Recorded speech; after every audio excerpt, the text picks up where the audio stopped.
एक बहुत अच्छा आपने अभी उदाहरण दिया कि ठीक है, ये लोग चुनाव हारते क्यों हैं?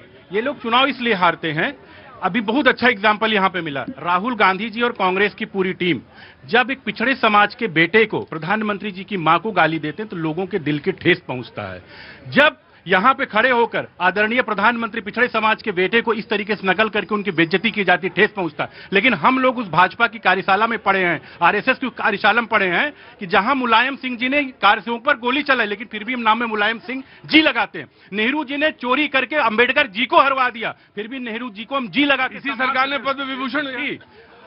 इंदिरा गांधी जी ने सत्ता चोरी की, सबसे ज्यादा 40 बार राष्ट्रपति शासन लगा, फिर भी हम इंदिरा जी को सम्मान से इंदिरा जी कहते हैं।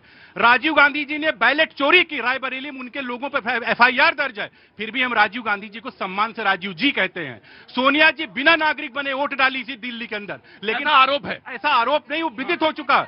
उसके बाद फिर भी हम सोनिया जी बोलते हैं। आज सोनिया, यही हमारी परंपरा है। आज सोनिया जी देखिए, एक बात बताएं, नाटक जो है ना वो नाटक ही रहेगा, और नाटक जो है नाटक देखने के बाद सिर्फ ताली बजाई जाएगी, लेकिन जो हीरो होता है ना वो मायने रखिए। रुको रुको रुको, आ गया। आज सोनिया जी का जन्मदिन है, वो यशस्वी में दीर्घायु हूं, बहुत बहुत शुभकामनाएं। आज क्या कहते हैं, एंटी करप्शन डे भी है, तो मैं कांग्रेस के लोगों से ये अपील करूंगा तो भ्रष्टाचार भी ना करें वो। राइट। दूसरी चीज ये आती है, बार बार ये आरोप लगाया जाता है कि एसआईआर को लेके। भैया एक बात बताइए, 2025 के पहले 10 से ज्यादा बार एसआईआर हुआ तो ठीक, महाराष्ट्र में एसआईआर मांगो तो ठीक, बिहार में एसआईआर हो जात गड़बड़। अगर आप एसआईआर मांगते हैं तो ठीक है, एसआईआर हो जात गड़बड़ है। वायनाड में चुनाव जीतते बढ़िया, रायबरेली में चुनाव जीतते बढ़िया है, अयोध्या में भी बता रहे हैं डंके की चोट पे हम चुनाव जीतते हैं, तब बढ़िया। आप कामाख्या में चुनाव हारते हैं, आप ज्वाला देवी में चुनाव हारते हैं, तो सब बेकार है।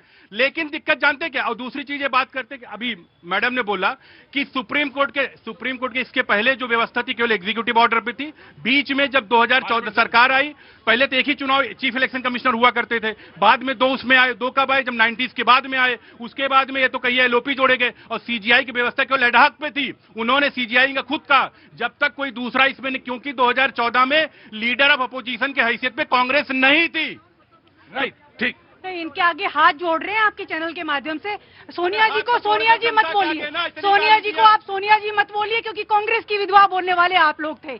आप लोग 52 करोड़ की गर्लफ्रेंड बोलने वाले। आज उनका जन्मदिन है, आज उनका जन्मदिन है, आज उनका जन्मदिन है। नहीं, ये लोग थे, ये लोग इस तरीके की भाषा का इस्तेमाल करते थे, और लगातार अगर इन भाषा का इस्तेमाल अंबेडकर जी के लिए आप जी बोल रहे हैं, आप ही लोग थे जो संसद के अंदर अंबेडकर साहब का आपने उपवास किया है, तो इसलिए आप सम्मान की बात मत करिए, ना ही आप जी करके। अंबेडकर साहब का अपमान तो आप लोगों ने किया, और आप वही लोगों ने अंबेडकर साहब के खिलाफ घृणा जैसी जो है वो किया, ताकि उनको बार बार अपमानित करके उनको कानून मंत्री से इस्तीफा तक देना पड़ा, इसलिए कि आपने उनके साथ अपमान किया। और दूसरी बात, और मैं एक बात कहना चाहता हूँ, सोनिया जी का जन्मदिन है, मैं उनको जन्मदिन की बधाई देता हूँ। इससे ज्यादा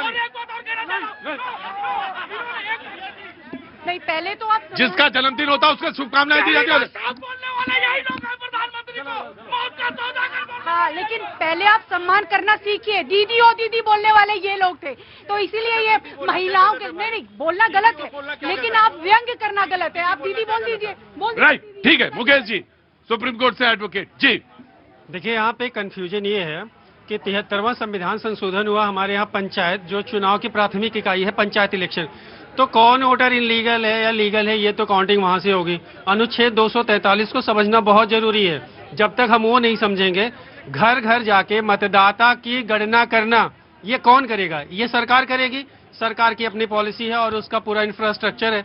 जब वो वेरीफाई होके आएंगे, और बीजेपी की लगभग हर राज्यों में, बड़े राज्यों में सरकार है, तो जब वो करके देंगे तो सुप्रीम कोर्ट में इस चीज की डिटेल में इलेक्शन कमीशन वेरीफाई करता है।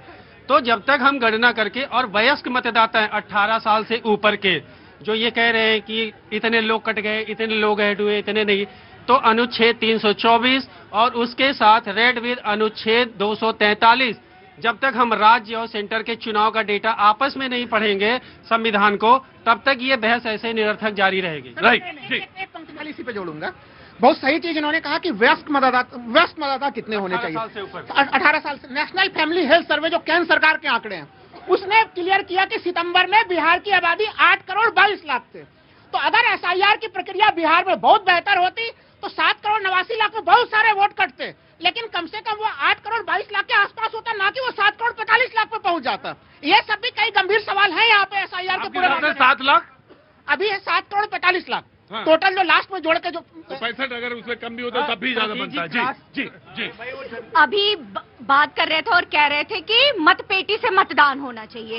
इसलिए होना चाहिए क्योंकि सबसे पहला बूथ लूटकांड कांग्रेस के नाम पूरा FIR के तहत रची आई बिहार में 1957 से दर्ज है। इसीलिए इन लोगों को मतपेटी से वापस से मतदान चाहिए, ताकि जो वास्तव में बूथ की लूट है, वास्तव में जो वोटिंग की लूट है, वही इनको चाहिए। भरोसे की बात कर रहे हैं, भरोसा यही तो भारत की जनता की भरोसा है, लोकतांत्रिक प्रक्रिया पे भरोसा है, जिन पे आप लोगों को भरोसा नहीं है।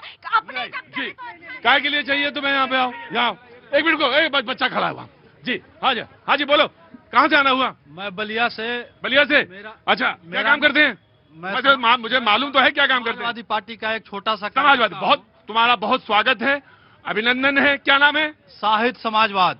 शाहिद रुको, शाहिद समाजवादी जी, शाहिद समाजवाद नाम है तुम्हारा? जी नाम है। अच्छा, शाहिद समाजवाद नाम है। बहुत बहुत शुभकामनाएं बाबू।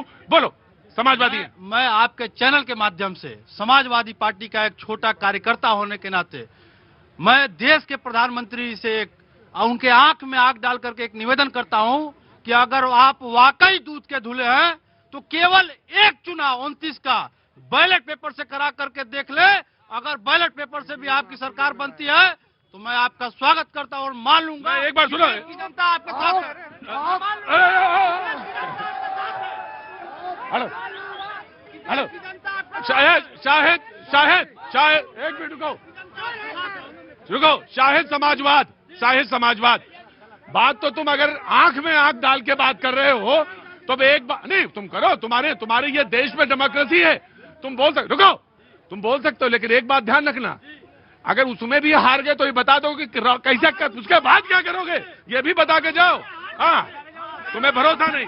शाहिद समाजवाद नहीं, शाहिद समाजवाद से ये पूछ लो कि हार गए तो फिर क्या करेंगे, क्योंकि इसके बाद तमाम तरह के लोग बोल चुके हैं कि यदि मोदी जी जीत गए तो मैं देश छोड़कर चला जाऊंगा, मोदी जी जीत गए तो मैं गंगा में समाधि ले लूंगा, मोदी जी जीत गए तो मैं मुंडन करा लूंगा। ऐसे 25,000 उदाहरण आ चुके हैं। तो इस शाहिद समाजवाद मेरे बहुत अजीज भाई, इसे पूछ लो कि 2029 का चुनाव भी मोदी जी जीत गए तो नहीं, चलो सर, यहाँ क्यों आ जाते हो बार बार?